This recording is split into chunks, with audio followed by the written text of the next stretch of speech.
The Eversor Assassin is truly one of the most horrific and disturbing weapons of the Imperial, used only for the most extreme occasions. These beings are capable of slaughtering dozens of enemies in the blink of an eye. The aspirants of the Eversor Temple will go through highly disturbing body modification and alteration. They are given dozens of implants, including an extra heart, not only for mere survivability, but because of the extreme physical exertions they undergo during combat. Their brains will be given multiple microchips which amplify their emotions excessively. This gives them unbelievable rage and dedication. Along with this, they are capable of making staggering calculations in a fraction of time. They are pumped full of chemicals that are so potent they will literally explode when they die. The Eversor is a drugged up, hyper-violent murder machine, and will stop at literally nothing to destroy their target. One strike is all I need. The Adamus Assassin is a warrior of lethal skill and sublime swordsmanship. Their temple is the oldest amongst the Officio Assassinorum, yet it is unsure if it remains in the 41st millennium. Their ways are similar to the ancient samurai, and their techniques draw from the swordsmanship of Old Earth, specifically Asia. These assassins know every detail about their enemy, and have perfected the decapitating strike, able to infiltrate the command of an army and slay the enemy general or champion in the blink of an eye. They study their opposition and counter their every move with ease. The Adamus contains skill with a blade unmatched by all but the most incredible swordsmen, and even these legends would struggle to defeat such a relentless foe. They wield the Nemesis blade, a sacred and deadly artifact of the temple, forged in inspiration of a relic in which they hold in stasis. These swords hold little in the manner of technology, but it is said their edge is sharp enough to cut through anything. The Calidus Assassin is a shape-shifting infiltration expert. Of all the Imperial agents and assassins, none are better at the art of stealth than the Calidus. The temples of the Officio Assassinorum are all highly secretive, but they pale in comparison to this one. Almost nothing is known but for the most major events in which one of these assassins have taken part in. Using a drug known as polymorphine, they can assume the shape of nearly any humanoid figure. Little is known of this injection, as it does not appear to follow the laws of physics. Utilizing polymorphine requires extreme physical and psychological training. The body gloves they wear are highly advanced and extremely durable spray-on suits known as synth skins. They wield a variety of impossibly lethal toxin-tipped needles, but far more important than these is the phase blade created by Necron technology. It can literally cut through anything as it phases in and out of reality. They also utilize a ranged psi weapon known as a neural shredder, which disintegrates their target's neural pathways. They will die silently.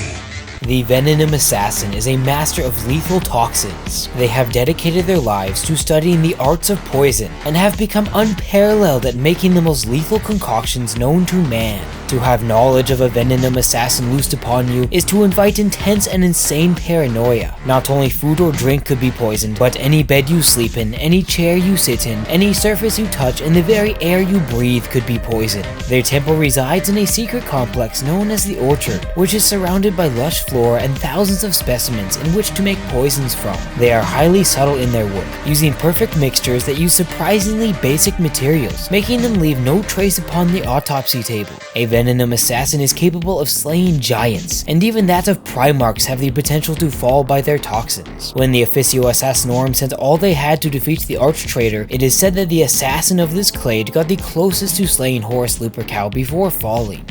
The Vindicare Assassin is a pinnacle of marksmanship, a pristine and clean killer. They are flawless in execution and perfect in their precision. To be marked by a Vindicare is to die. Often they will place themselves miles away from their target and wait for days or even weeks, remaining completely still. They can slow their metabolism and enter into a trance-like state in which their heart nearly stops. Their general purpose is to bring a shameful and quick death to the enemies of mankind, often taking out leaders of cults and other such societies, or killing high-ranking officers upon the field of battle. They hail from the Vindicare Temple of the Officio Assassinorum. They carry an Exitus rifle and pistol with the abilities to fire 3 different rounds. The Hellfire round explodes into thousands of tiny toxin-covered needles, which eat away at flesh and melt the victim alive. Shieldbreaker rounds employ psychic imprint and anti-shielding technologies to bypass force fields and the like. Turbo Penetrator rounds use a 2-stage charge to blow its way through even the thickest of armor. I can change the tide. The Vannis Assassin is a mastermind who can cause the demise of a target without ever leaving their chair. They are masters of data manipulation, and of all the temples, the Vannis have the most information. In fact, they even hold vast stores of knowledge on the other temples. This is their trade and their way of murder. Most operatives of this temple are known as an info site, and they may never actually see the field. Instead, they spend their time within the sanctum, weaving complex threads while processing an inhuman amount of data. The info site is essentially a walking, talking computer who holds full mastery over the ebb and flow of data. Their hand is that of an artist, painting their image into a perfect scene that ultimately leads to the demise of their targets, framing individuals into death sentences, canceling shipments of a particular medication, causing political dissidents, and much more are at the info site's fingertips. On rare occasions, an info site will become unbound and released into the world to slaughter.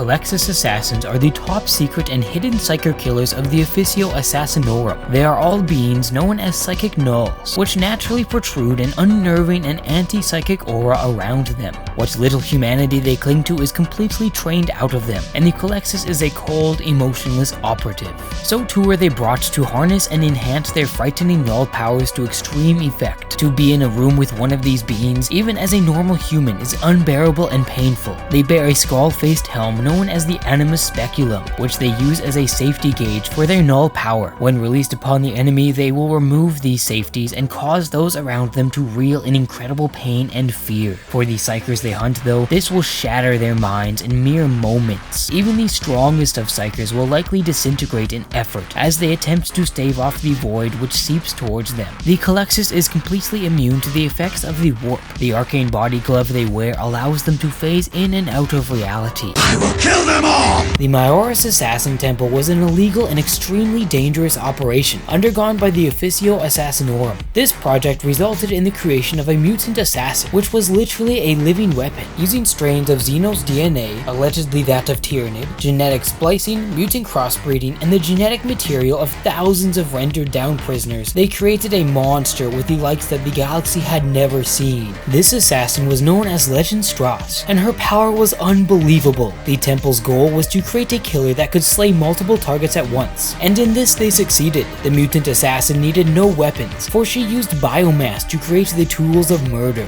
slaughtering an individual, then absorbing their material to give herself more power. She eventually went rogue, but it took a Colexis, Vindicare, and Eversor assassin, alongside Imperial Fist veterans and scouts, a librarian, Emperor's champion, and Captain Lysander to defeat her. She had the ability to lay eggs.